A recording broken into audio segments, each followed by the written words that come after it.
Hey y'all, I'm Latoya Drake, and as a UK cooperative extension agent, I am committed to improving the well-being of our local people and our local land. The Mammoth Cave Biosphere region in Kentucky is home to the world's longest known cave system. Karst regions like Mammoth Cave are underlain by rock that can be dissolved by water, creating sinkholes, springs, underground streams, and caves where our vital water resources are vulnerable to pollution. Not only has water formed the more than 400 miles of cave passages that brings hundreds of thousands of visitors to our region, but it sustains our farms, wildlife, and our livelihoods. It is the mission of the Mammoth Cave Biosphere region to promote water conservation and a sustainable development for healthy people, a healthy economy, and a healthy environment. Together for Caves and Biosphere Reserves, the more knowledge we share, the more benefits we gain. We live in a biosphere reserve with caves. They hold the key to our future. I live in a biosphere reserve with caves, and every drop of water is precious.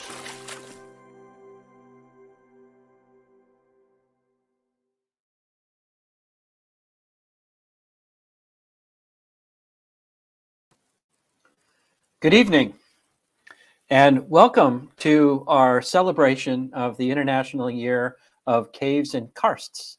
My name is John Sunnigard. I'm the Associate Provost for Global Learning and International Affairs here at Western Kentucky University. And I'm really delighted to be working with a really fantastic crew from in and around the Bowling Green area and around Western Kentucky to talk about caves and karsts and the biosphere. Today we're going to focus really our comments on the biosphere and what that means and what it is. So without further ado, I would like to begin introducing our guests. Hello, Cliff. Hey, John. Please go ahead and introduce yourself. Welcome. Yeah. Hi, my name is Cliff McCready. I'm with the National Park Service, and I'm the coordinator of the U.S. Biosphere Network. It's the system of 28 biosphere regions in the United States, of which Mammoth Cave Biosphere Region is one. And got the best job in the world because I get to be with people like this in places that are really very special. Yeah, so thanks, Savannah. Savannah just put up a map of the biosphere regions, but I think that's for later probably, right, John? Yeah. I'm just going to do a quick introduction, and that's it for me. That's what I do. Great. Well, thanks, Cliff. Thanks for joining us from Arlington, Virginia, if I'm not correct. Rick. Hello, I'm Rick Toomey. I'm coming to you from Mammoth Cave National Park, where I am the cave specialist. I help work with protecting the caves here in the park and working with researchers and understanding them. So I'm here representing Mammoth Cave National Park. Awesome. Thank you, Rick. That's a long job, as we've heard. Lee. Hello. Thanks, John, for this opportunity. I'm so glad to be here and talking about the Mammoth Cave Biosphere Region in celebration of the International Year of Caves and Karsts. I am the Assistant Director of Crawford Hydrology Lab. It's a research lab here at the university, and I specialize in karst hydrology. My connection to the biosphere region will become really evident throughout this session, but I also serve on our local advisory council for the biosphere region and work closely with Cliff as secretary of the U.S. Biosphere Network as well. So both locally and then here nationally, nationally as well. Awesome.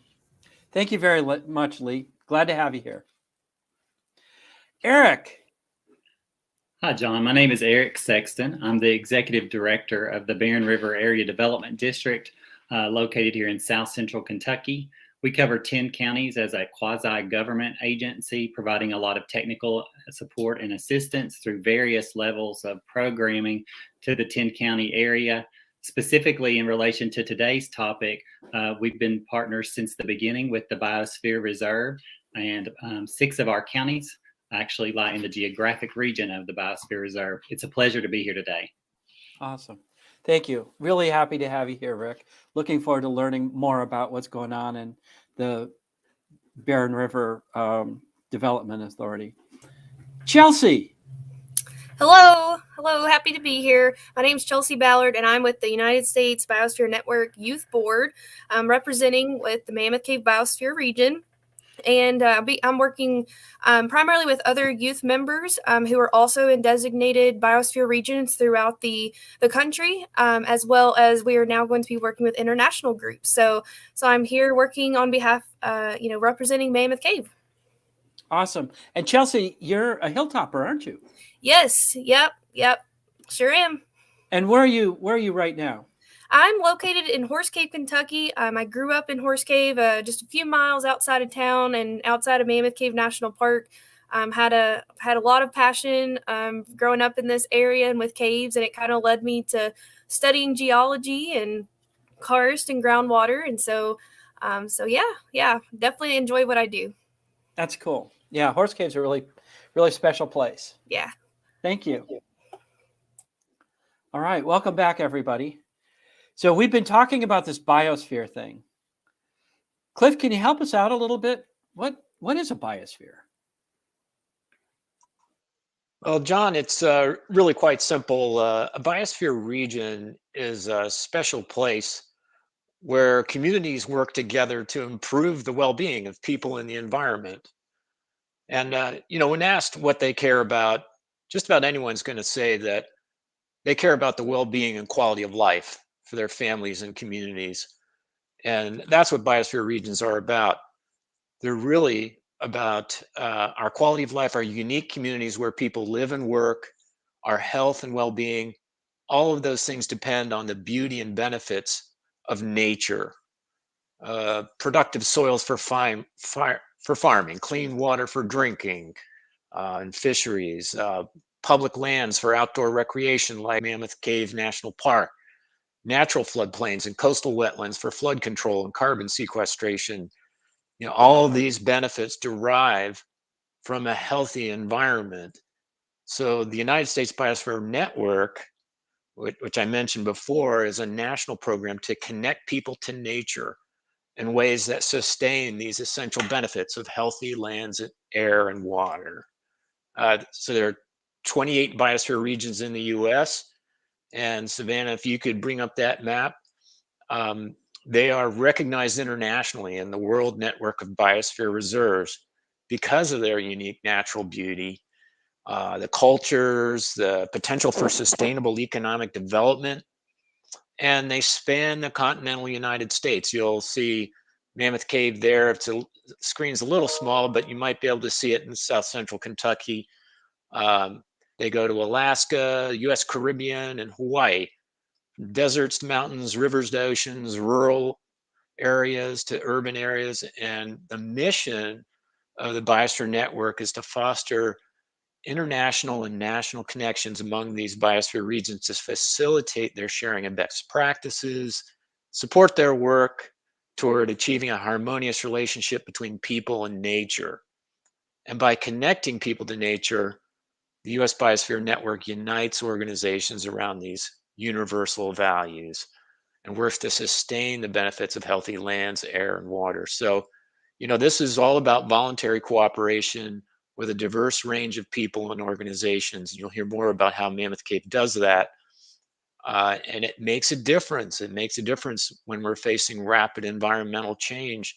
It provides a structure for people to cooperate and a place where we can sustain these vital services, where livelihoods in the local economy are supported, especially for people from all walks of life, to make sure they're thriving in sustainable and equitable ways, because we care about equity. We care about dignity and making sure that all people benefit. So they're a laboratory. They're a laboratory of ideas and approaches in these special places, recognized for their beauty and value. And they have great potential. And we're going to hear about that today at Mammoth Cave, which is one of the most long-term active biosphere regions. So that's what a biosphere region is. We can talk about it more during the panel, but thank you for having me here, and I'll throw it back to you, John. Thank you, Cliff. Well, so, that helps a lot, getting a better sense of what a biosphere region is about and seeing on the map. I was really impressed with the size of the biosphere region that includes Mammoth Cave. It looks like it's the largest in the United States. But Rick, can you talk to us a little bit about, well, what does a cave have to do with it? I mean, right? A cave's just kind of a big hole in the ground and stalactites and stalagmites and things like that. What does that have to do with what's going on outside? Well, with this, when we talk about things like the Mammoth Cave Biosphere Region, and when we talk about, in particular, this region focuses on a thing called karst, caves and karst. And we mentioned earlier, you saw it with the video, but also the advertisers talking about this being the International Year of Caves and Karst. The karst is a type of landform, and it's characterized by water dissolving the rock. And so you get sinkholes, you get places where the water lands on the land and flows into the ground. You have caves where the water flows through the ground. You have springs where the water comes back out of the ground. So what links this all together, as you saw in the first video, is water. The Mammoth Cave Biosphere region is linked by its water. And we can show you a map of the biosphere region with dye traces, the dye trace map. All of those red lines on this map, you can see the orange line shows the core of the biosphere region. The little green line shows where Mammoth Cave National Park is. All those red lines, those actually represent underground streams, places where the water is flowing, but flowing underground. One of the complications here in the Mammoth Cave Biosphere area, we said everything's connected by water, but for much of the time you can't see it. It falls on the ground, sinks into the ground, and you don't see it again unless you go in the caves. You don't see it again until it comes out at a spring along one of the rivers. And so how do we know, if we can't see this water, where it's going? That's where this is a map showing dye traces. These are places where we've poured a fluorescent dye. It's a safe fluorescent dye that doesn't harm organisms in the streams. But we pour that dye in, it sinks down underground, and we put out detectors at various streams and springs and in caves, and we map where we find that water and use that to see this huge network of underground passages where the water flows. And that's one of the main characteristics of this Mammoth Cave Biosphere region. Wow, that's fascinating, Rick. Just looking at the blue where the rivers are that, when we drive over them or drive past them, we can see them, the obvious things, but you're kind of taking us underground and giving us a much better sense of what's going on, with all the water networks underneath. Leanne, you want to talk about that a little bit, about what's going on with the water underneath? I did. I wanted to just kind of elaborate a little bit about why this map that we just showed is so important, again, to the biosphere regions. It's not only is that all happening underground, but it gets there very quickly, right? So in this area, because we don't have a lot of water on the surface, it's because it's going down into the subsurface, underground very quickly. And that connection means that what we do on the surface, any kind of impact that we have on the surface, can then affect our water quality. So again, that literally, when Rick says we're all connected, the water connects us all, because it does. It's the surface to underground, to the rivers where we get our drinking water, to what Cliff said, to like what's, helping water sources for agriculture, for industry, that's for recreational use. So it's very much all connected to what we are doing actively on the surface as it goes through that whole system. It's full circle there. Leanne, I would also note, as you mentioned, this water, it's very quick. If we have a tanker truck spill a chemical on I-65, within 3 days, that chemical may be coming out a large spring and flowing into the Green River. This is very quick. Depending on which spring and which place, it could even be within 24 hours.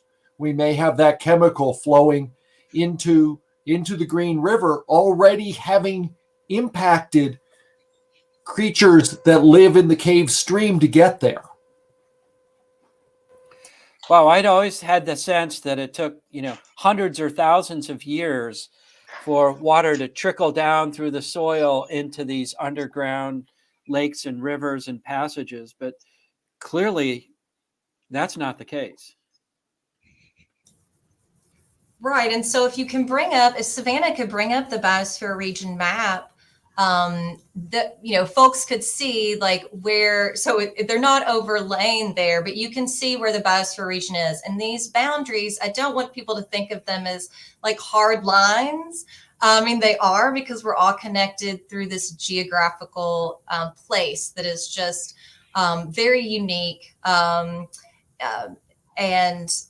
so I want to, just say these lines were drawn because all of our surface activities are then affecting that core area, which is Mammoth Cave National Park.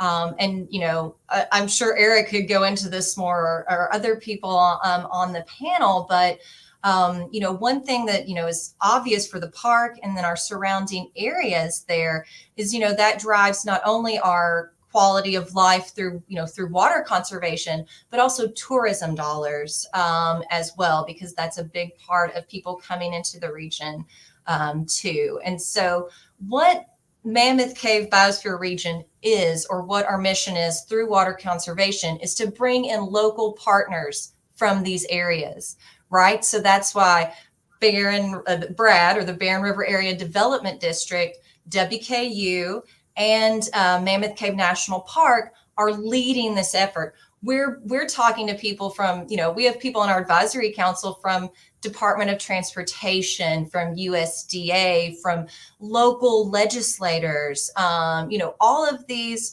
or local, political representatives as well, so that we can really find out what's going on in the communities and make decisions and do projects together that benefit everyone.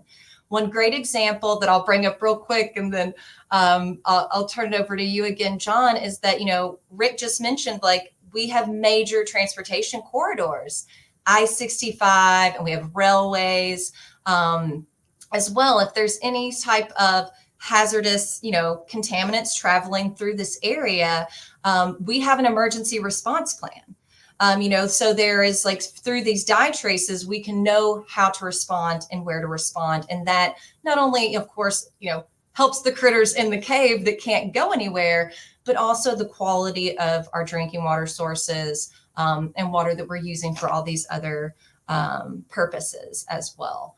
So that's I thought that was, thank you for bringing that up, Rick, because that's one great example of what the Biosphere Advisory Council has already done in the past, and through that. Or also like coordinating and supporting and promoting expanded water and sanitation services, just having availability of sewer lines and having public drinking water sources rather than wells and those type of things. If people are able or need those services, we're trying to make that happen as well through these, again, local partnerships. Even though this is an international designation and we're part of a national network, this is really about what's happening under our feet. Thank you, Lee. Eric, I would expect, and I really appreciate the hard work and the great work that the National Park Service does to protect our environment, and the research that Lee's doing, to make sure that they're better informed in how that happens. But, what about local communities, and what about the local economy and that kind of thing? I mean, isn't it expensive to, maintain this land and that sort of thing? Sure, and I'll how does that be glad fit in?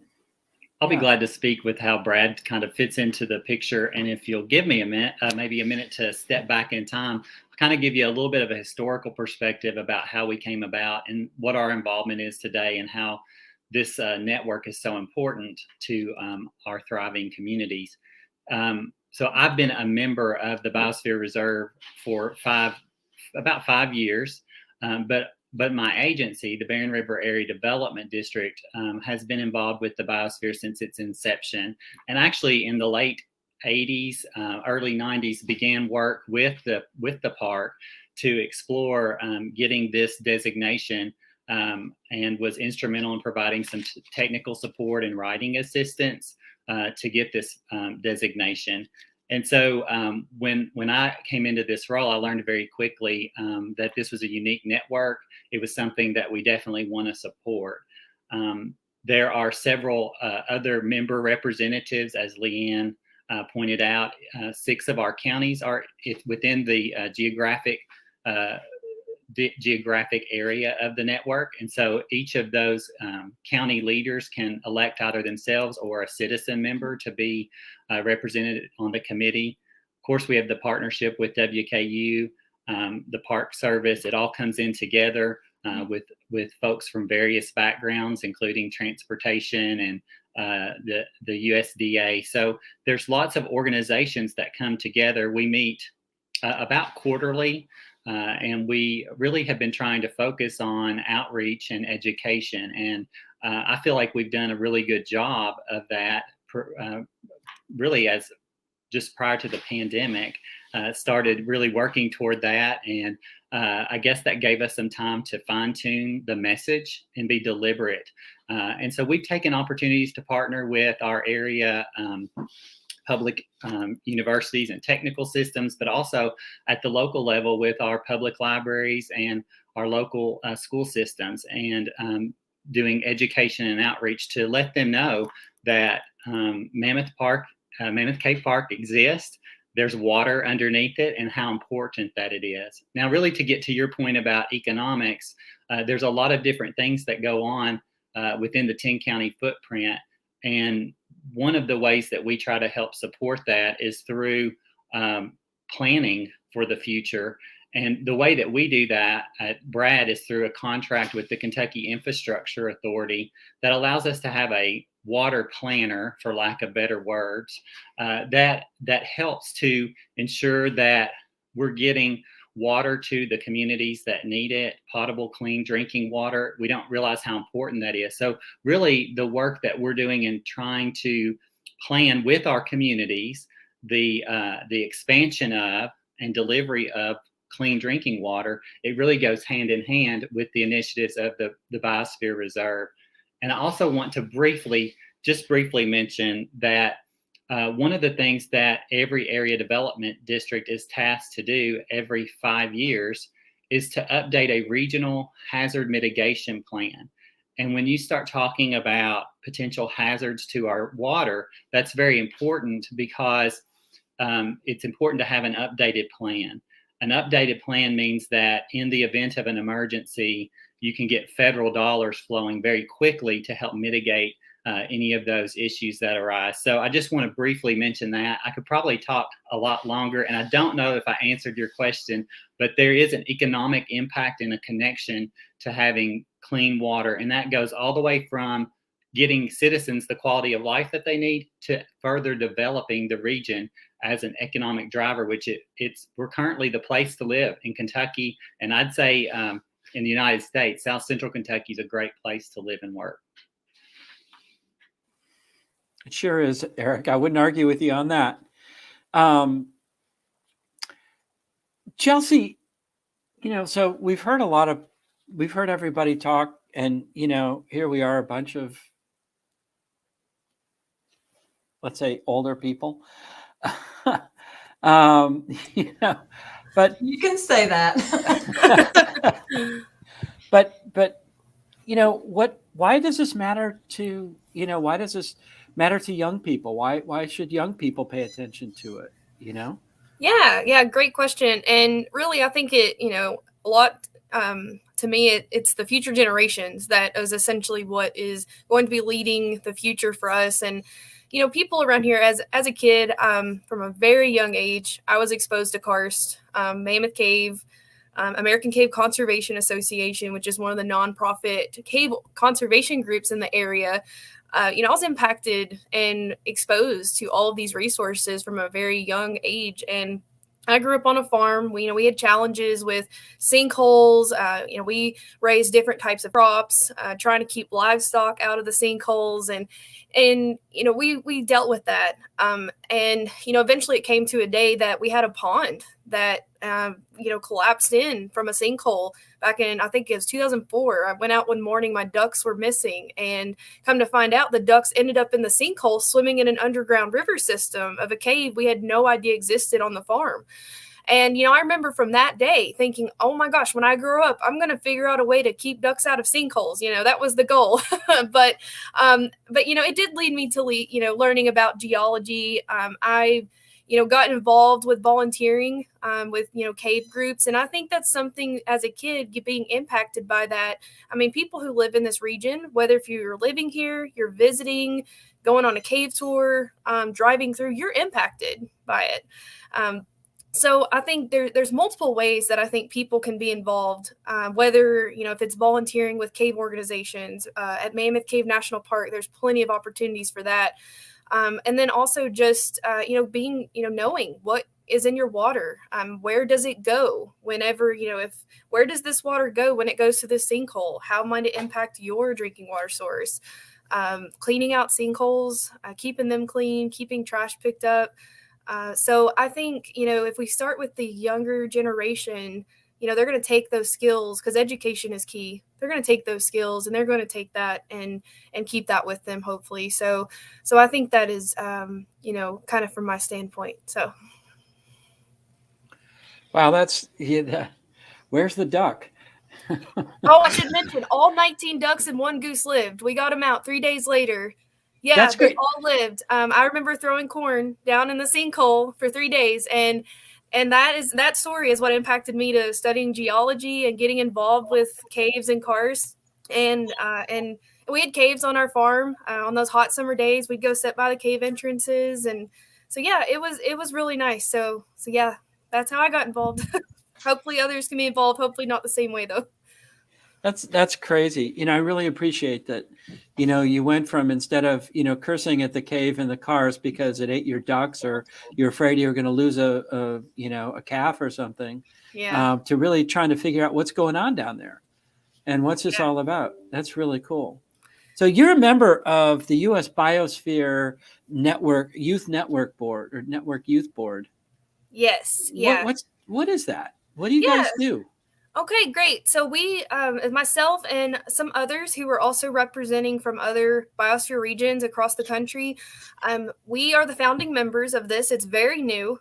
Just this year, we were kind of elected for these positions back in early spring. Around spring and summer season. And I actually had heard about it from a friend. They said, "Hey, I think this would be a good opportunity. Why don't you, apply for it?" And so I did. And so we've been working on various projects of coming up with, we go through workshops, learning how, how to do, like different, like grant writing, different things of that nature.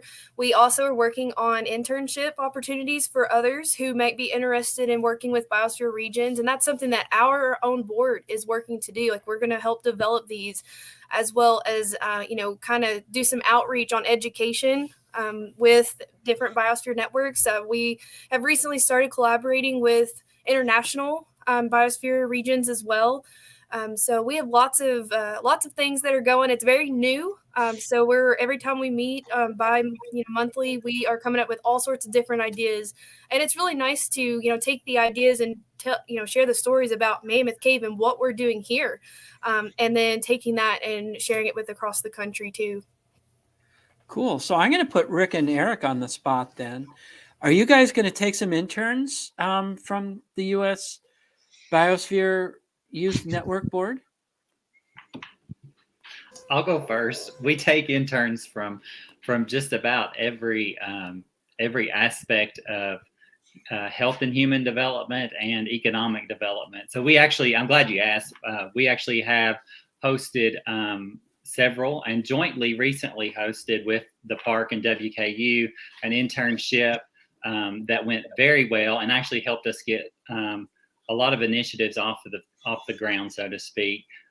Brad, as an agency, because of our diverse programming, we have partnerships with Western in social work and the public administration programs, and actually just started a finance intern program. So we actually have 3 different intern programs focused on those fields, and we currently host an AmeriCorps volunteer that we just started doing. This is our 2nd semester with that. So Chelsea's talking, and I'm like in the background here cheering her on. She's doing an excellent job, and I'm thinking, okay, maybe we need Chelsea at our office.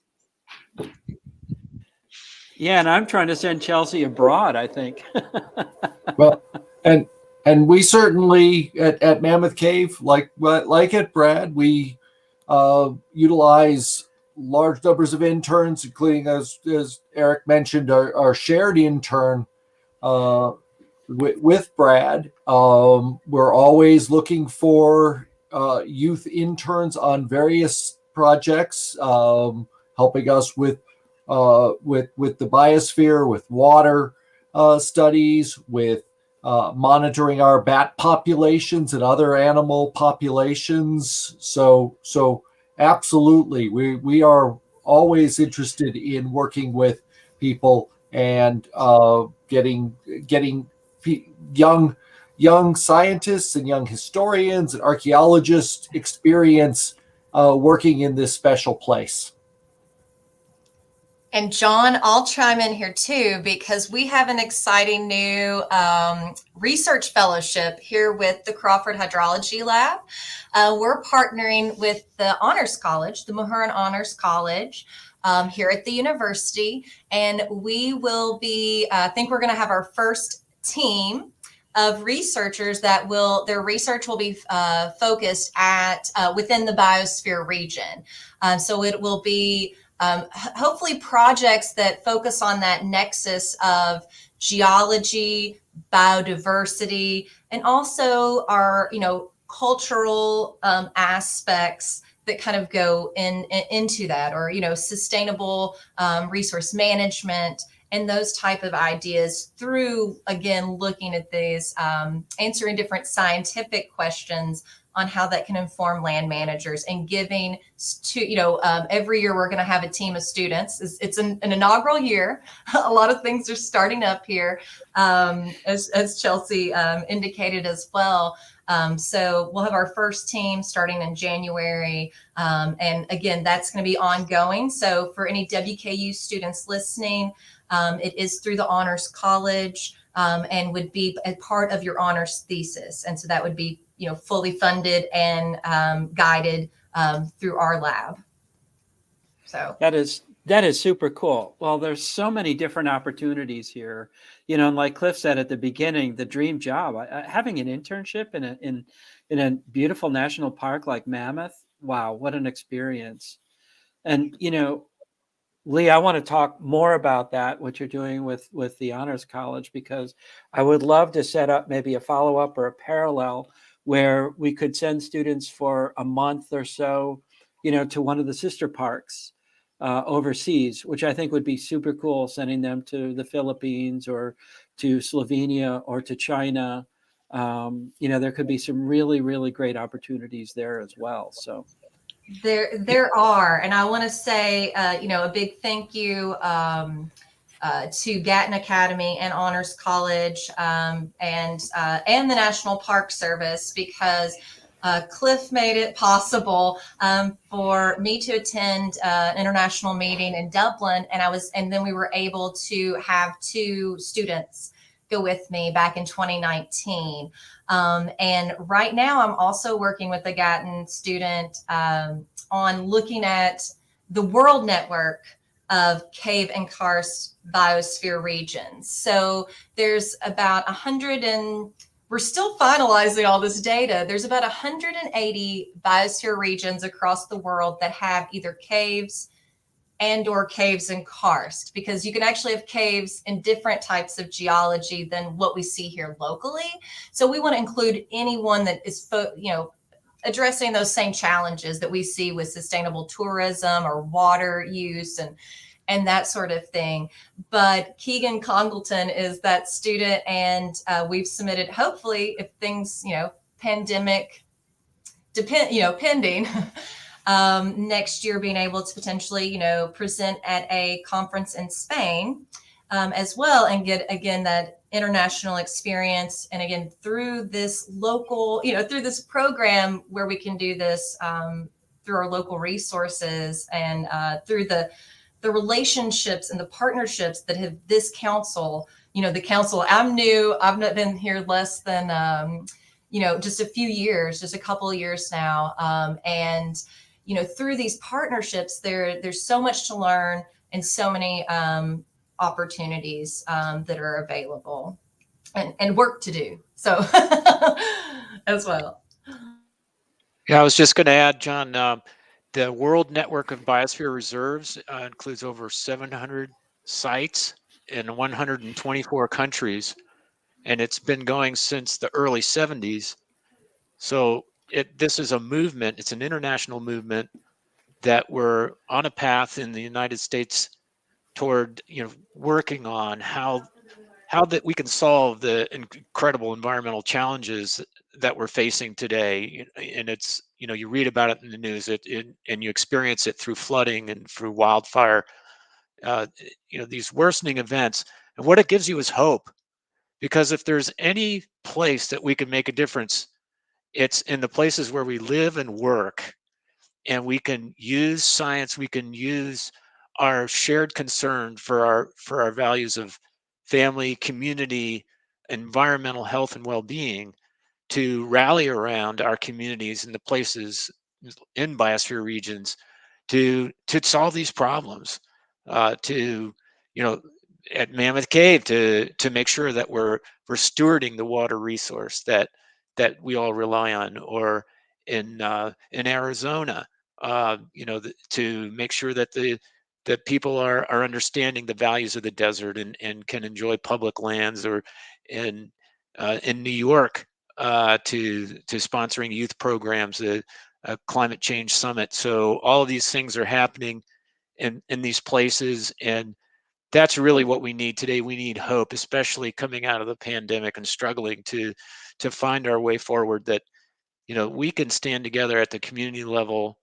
We can cooperate. We can get stuff done in this era when it seems so dispiriting how our national dialogue has become so tainted with vitriolic and accusatory rhetoric. These are just people. We're just about people and organizations working together. And Cliff, that is just a great segue into one organization that has done just some amazing work in our biosphere region. And Chelsea mentioned it earlier with the American Cave Conservation Association at Hidden River Cave. And maybe she could share a little bit about that cave and what Dave Foster, also a council member, has done over the past few decades, because it's really a great success story. And it's one that I think it's exactly what you said. It gives us all hope. Well, and it highlights this connection of water. Yeah, for sure. Yeah, so Hidden River Cave is a cave located in the center of Horse Cave, Kentucky, which is only about 20 minutes, east of Mammoth Cave National Park. The cave system was, of course, the town developed around the cave beginning in the late 1700s. As more and more people, they were really attracted to this cave because of the groundwater, easy access to the water, just, maybe 100 feet or so into the cave entrance. And so the history is very rich in this town due to the cave resource. But around the early 1900s, this area was receiving some industrial sites. So there was a chrome plating factory, a creamery. Everyone back then had most of their outhouses near sinkholes. They also did not have weekly trash service. And so where do you think the trash went? It went right down into, just thousands of sinkholes that was in that area. So over time, this started to build up. And ultimately, the cave, they started giving cave tours in like 1915, 1916, and they had to close the cave for tourism in 1943 because the cave smelled so bad. I was told as a kid, that you could be a mile away from town in the summer and you could smell the cave. You can imagine everything was just being dumped into this cave. Of course, those sinkholes led right into the cave system. So like a natural, people were describing it as a natural sewer system. I think at one point it was being advertised that the industrial sites could come here and just pump their waste out back into the sinkholes and, call it a day. So, a lot of people then as well were on, they were on well water at the time. And so this water was coming from that cave. People were beginning to have some health concerns. But, overall, it was just not a great scenario for the environment. The cave, I do know that nothing could live in the cave except for bloodworms. I mean, the river in the cave ran black at one point. But word got out, as far as Bill Austin, who was the owner of this cave at the time, as well as some of the property near the cave. And that cave had been in his family for many generations. And so he, I believe, had reached out to the American Cave Conservation Association, which headquarters was in Virginia at the time. And so they had, came out to Horse Cave and they, took a look and tried to see what they could do. Now, the American Cave Conservation Association, their goal is to protect caves, karsts, and groundwater. So they decided that they would move their headquarters to Horse Cave, Kentucky, in efforts to try and clean up this area. Of course, starting with the cave. And so that, required lots of, different regulations from, getting a wastewater treatment plant, water treatment, as well as, trying to educate the locals and the visitors to not dump in the sinkholes.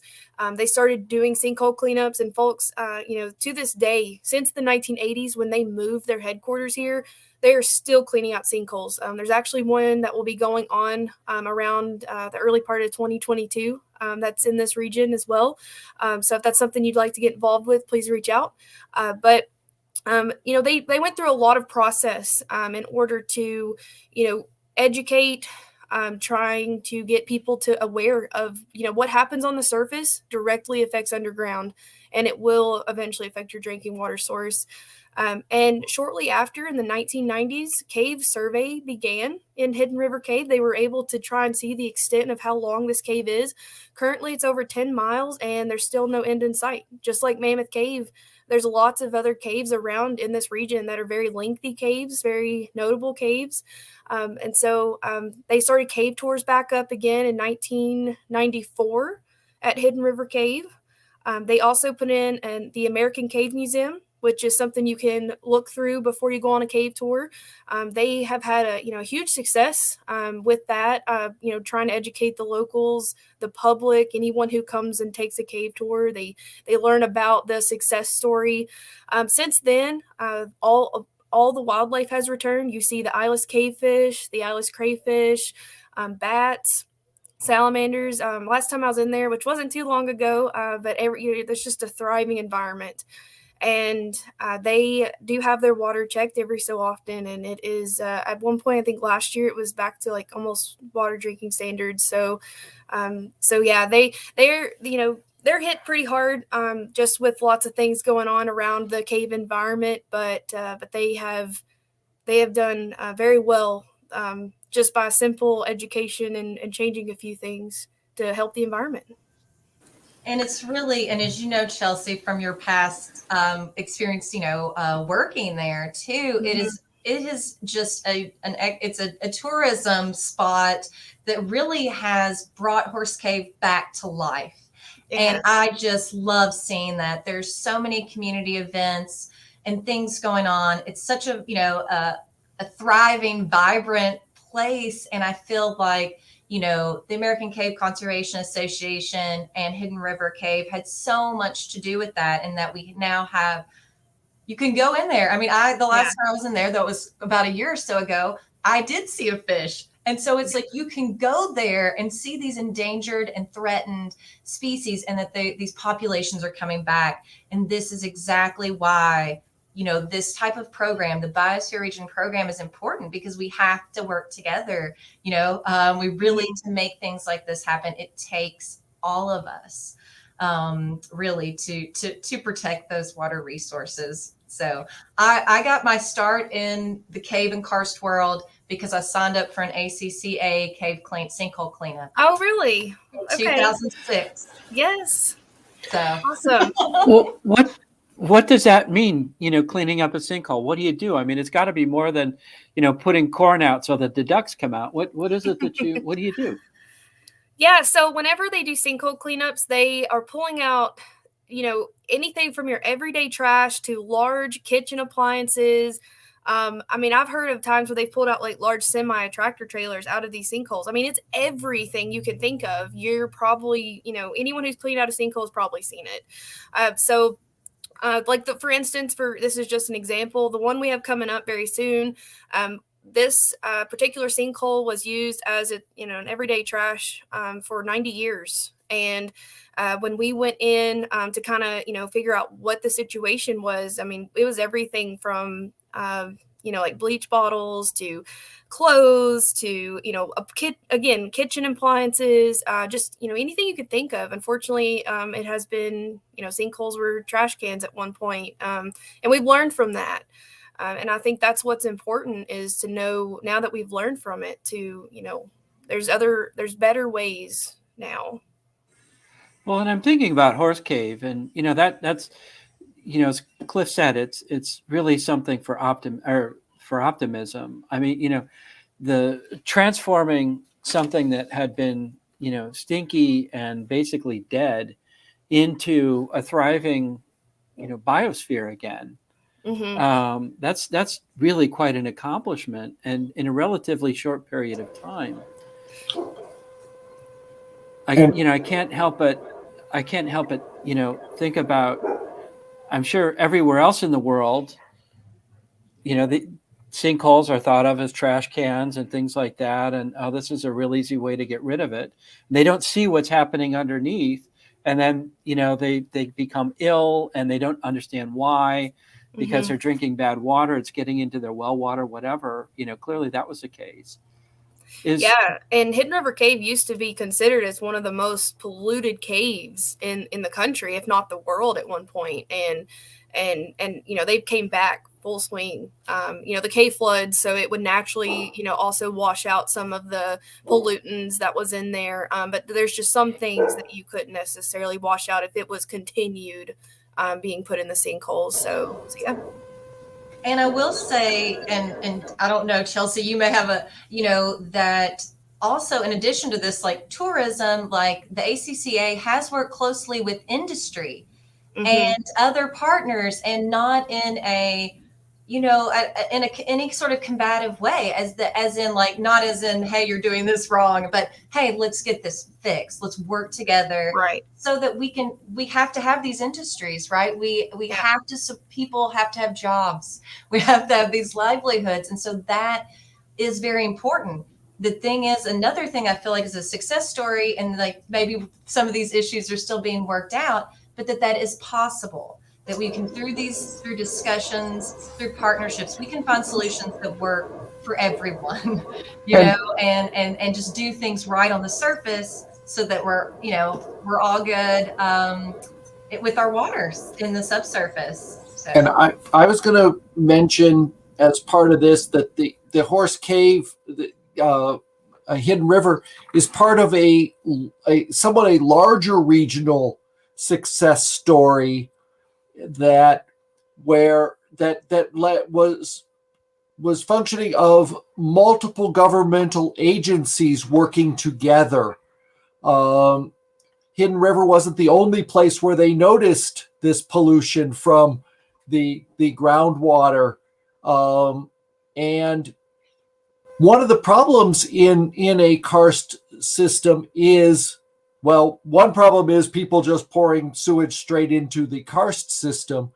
But even when you have a septic tank and septic systems work really, really nicely in areas where you have deep soil, lots of time for the water to percolate through, the slow flow that you were mentioning, John.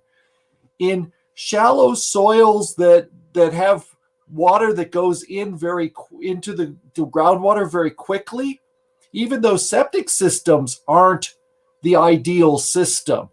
The ideal system is really to create sewer systems that collect all of these, allow you to build large enough plants to really treat sewage, rather than just throwing it into the dirt and hoping the bacteria will eat it fast enough. So the Hidden River story and Horse Cave was part of a regional sewer system that was developed.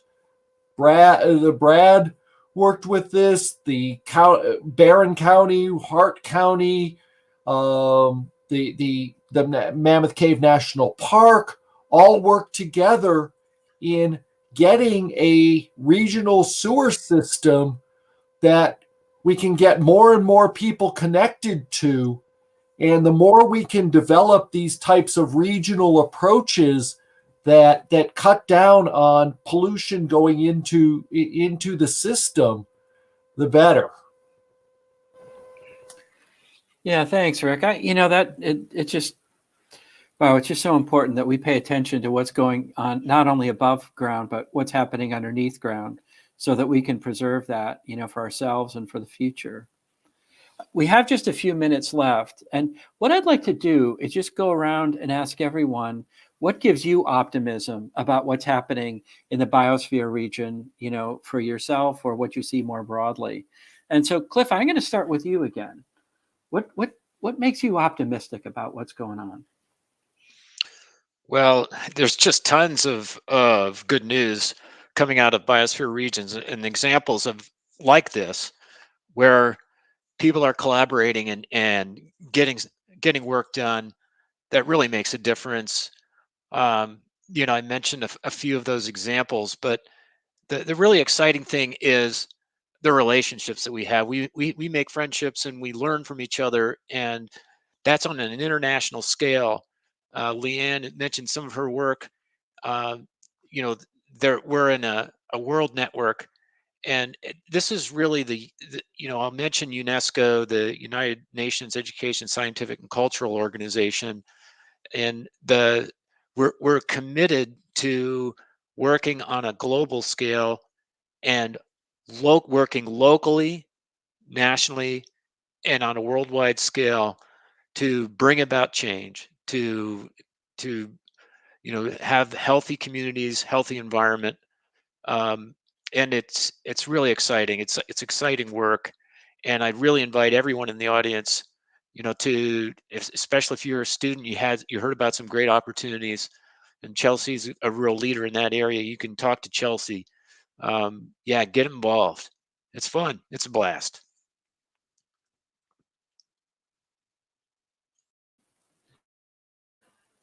Thank you, Cliff. Global relationships. I keep clicking the button. But that I really appreciate hearing about that, and the tremendous work and progress that you guys are making. It's really great. It's really encouraging. How about we'll hop over to Mammoth Cave? How about you, Rick? What makes you optimistic?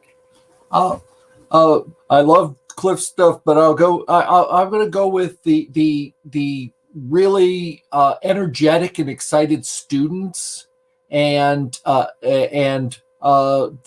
researchers helping guide them.